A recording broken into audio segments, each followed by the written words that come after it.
Most people who go through something terrifying, they move.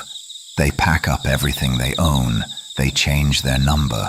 Sometimes they even change their name. They do whatever it takes to feel safe again.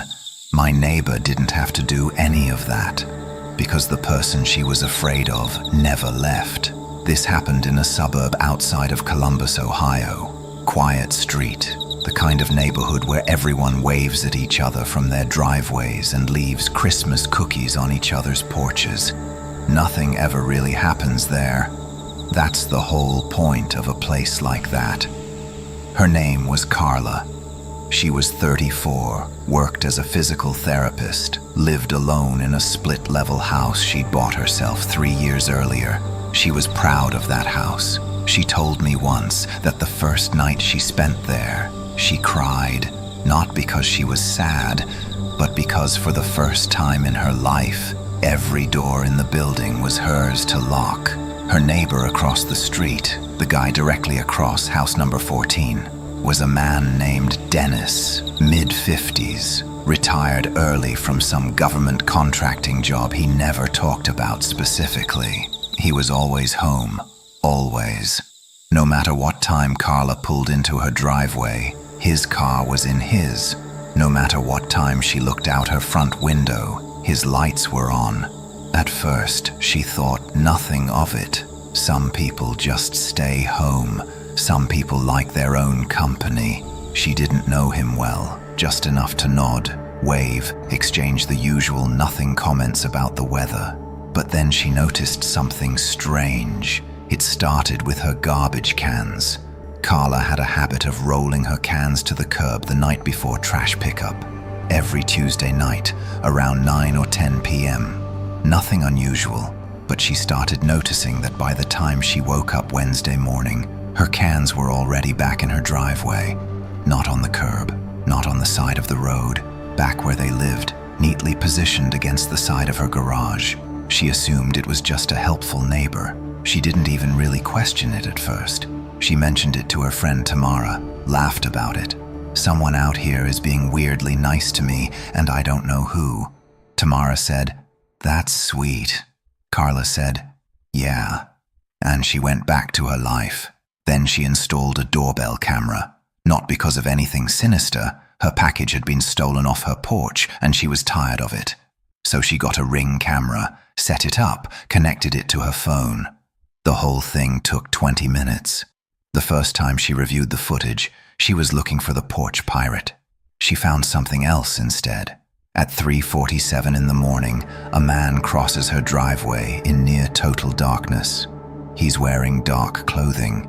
He moves slowly, deliberately, like someone who knows exactly where the motion sensor light is positioned and exactly how to avoid triggering it. He rolls both of her garbage cans to the side of her garage, sets them down without making a sound. Then he walks back across the street, toward house number 14. She went back through the footage, all of it, week by week, from the day she'd installed the camera. Dennis showed up 13 times in 6 weeks. Not all at the garbage cans. Sometimes he was just standing at the edge of her property, at the foot of her driveway, at 2 or 3 in the morning, standing still, looking at the house. One time, he stood there for over 20 minutes before walking back across the street. She called the police. And here's where it started to get deeply frustrating, because what she got back from them was a response she wasn't prepared for. The officer who came out was polite, professional, completely unhelpful. He told her that unless Dennis had crossed onto her property or made direct contact with her, there wasn't much they could do. Standing on a public sidewalk, even at 3 in the morning, even repeatedly, wasn't technically illegal. He wasn't threatening her. He hadn't broken any laws on record. "Keep documenting," the officer said. "If anything escalates, call us immediately." He drove away. Dennis's car was in his driveway the whole time the officer was there. She watched it from her window. She started sleeping with a knife under her pillow. She told herself it was just a precaution. 3 weeks later, she came home from work and found something on her front porch, a plant, in a terracotta pot, sitting right next to her front door. No note, no card, just a plant, a succulent, the kind you'd find at any garden center.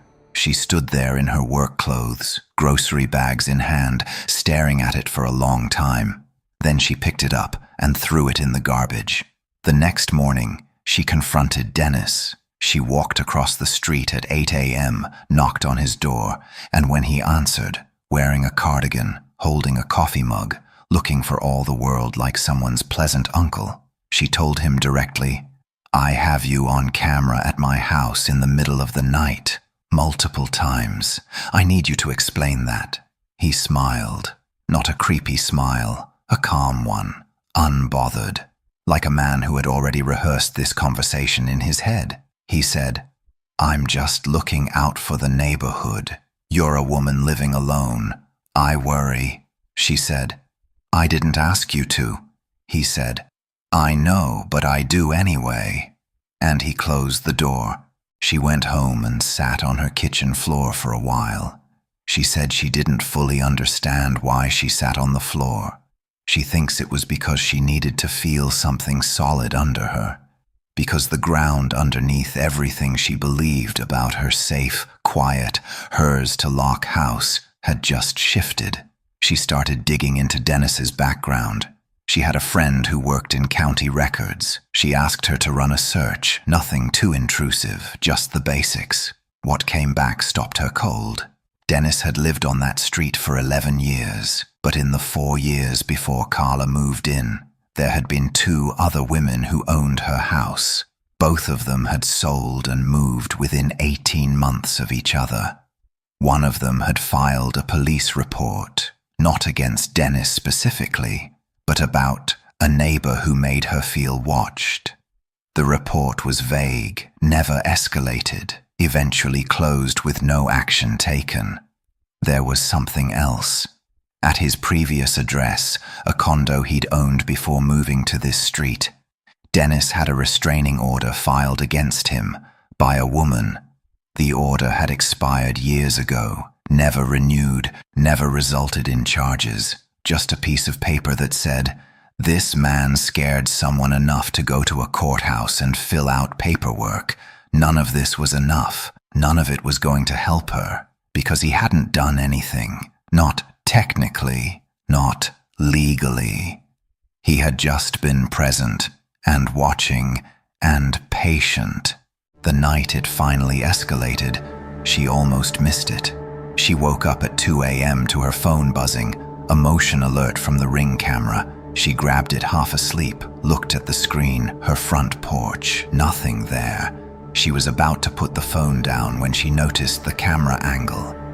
Something was slightly wrong with it, like it had been shifted, turned just a few degrees to the left. Someone had touched her camera. She called 911. She told them someone was tampering with her property. While she was on the phone, she looked out her bedroom window, and Dennis was standing in his own driveway, in the dark, arms crossed, watching her house. Just watching. He wasn't hiding. He wasn't pretending to be doing something else. He was just standing there at 2 a.m. watching. The officer who came out this time was different, a woman named Reyes. She looked at the camera footage. She looked at the log of previous reports. She looked at the restraining order history Carla had printed out. And she said something that none of the other officers had said.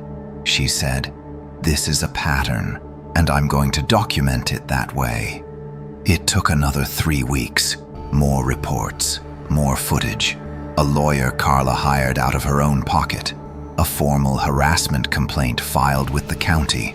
But they got him a restraining order, a real one, with teeth. Dennis was ordered to stay a certain distance from her property. He was not allowed to approach her. He was not allowed to make contact. He didn't move. That's the part people always react to when Carla tells this story. They expect the ending to be that she left, or he left, or something resolved cleanly. It didn't. Dennis is still in house number 14. His car is still in his driveway. His lights are still on at all hours of the night. Carla can see his house from her living room window, and she knows, she says she just knows, that he can see hers. She stayed. She told me that leaving felt like losing, like letting him take the one thing she'd worked hardest for, the doors that were hers to lock. So she put up more cameras. She got a security system. She built a privacy fence along her front yard that technically required 3 different permits. She adopted a dog, a big one, and she locks her doors, every single one of them, every single night. She told me, the scariest thing about him was never that he did something. It was that he never needed to. Just being there was enough.